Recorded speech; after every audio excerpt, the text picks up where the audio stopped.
आपल्याला मी सांगतो, गोंदिया जिल्ह्यामध्ये शिवसेना उद्धव बाळासाहेब ठाकरे या गटामध्ये, या गटात शिवसेनेचे एकही पदाधिकारी शिवसैनिक हे कोणत्याही पक्षामध्ये शिंदे गटात म्हणा किंवा राष्ट्रवादी काँग्रेस आणि भाजपमध्ये गेलेले नाही. फक्त एक पदाधिकारी तो गेला आणि त्याच्यामध्ये त्याच्या मागे कोणता व्याप नव्हता. आणि अशाच प्रकारे जे लोक कोणी कदाचित गेले असतील, काही भाजपचे, काँग्रेसचे आणि राष्ट्रवादी शरदचंद्र पवार गटाचे लोक गेले, ते लोक एक व्यावसायिक दृष्टिकोनातून जातात. आजचं जो राजकारण सुरू आहे महाराष्ट्रामध्ये, हा एक देशाला जनतेच्या हितार्थ सरकार चालूच नाही. ते राजकारणच्या व्यतिरिक्त धंदा करून राहिले आणि धंदापोटी असा व्यवसायमय राजकारण या महाराष्ट्रात सुरू आहे.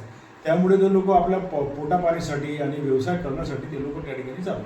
शिवसेना उद्धव बाळासाहेब ठाकरे गटाला एवढा मोठा कार्यक्रम एकनाथ शिंदे आल्यानंतरही संपूर्ण जिल्ह्यातला एकही शिवसैनिक उद्धव बाळासाहेब गटाच्या शिंदे गटात गेलेला नाही. यानंतर काही दिवसांमध्ये आता तुम्ही बघून राहिल्या कशा प्रकारे शिंदेचे भ्रष्टाचार सामोरे येत आहेत आणि काही शिंदेचे पदाधिकारी, शिंदे गटाचे पदाधिकारी, भाजपचे पदाधिकारी शिवसेना उद्धव बाळासाहेब ठाकरे यांच्याकडे येण्यास इच्छुक आहेत.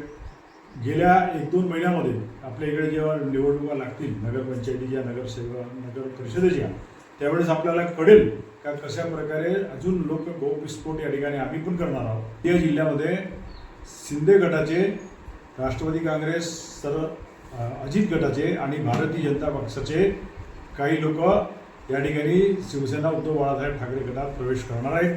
आमचे संपर्क प्रमुख या ठिकाणी येत्या 10 दिवसात येणार आहेत.